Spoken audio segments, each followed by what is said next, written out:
Hi, I'm Lindsay Evans. I'm a garden designer. When I'm not designing gardens, you'll find me out on my allotment, tending to my flowers and vegetables.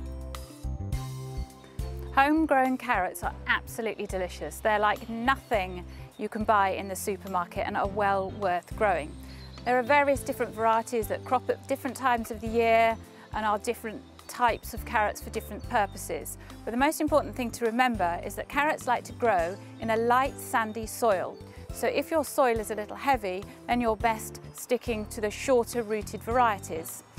Carrots like sun, but they will grow in some light shade. A week before planting the carrots, add a general purpose fertiliser like fish blood and bone meal and rake it lightly into the surface. Carrots also grow really well in containers. Make sure that the containers are at least 12 inches deep. You can sow carrots from February to March onwards, but they will need to be protected with some fleece or a cloche.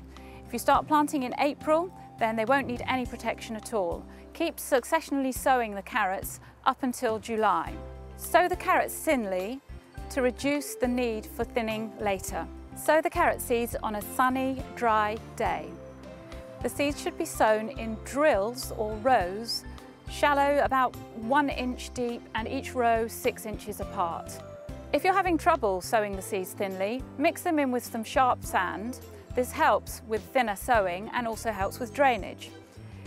When the carrot seedlings start to show, when they've got about 2 inches of top growth, thin them to around about 2 inches apart. Be careful not to cut through the roots if you're using a hoe. It's actually better to use a fork and to hand weed between the plants. Give them a liquid feed while they're growing to help the roots swell. The main threat to your carrot crop is the dreaded carrot root fly. There's no preventative measure for them other than to erect a barrier around your plants. Carrot root fly are very low flying, so they won't fly much above a foot.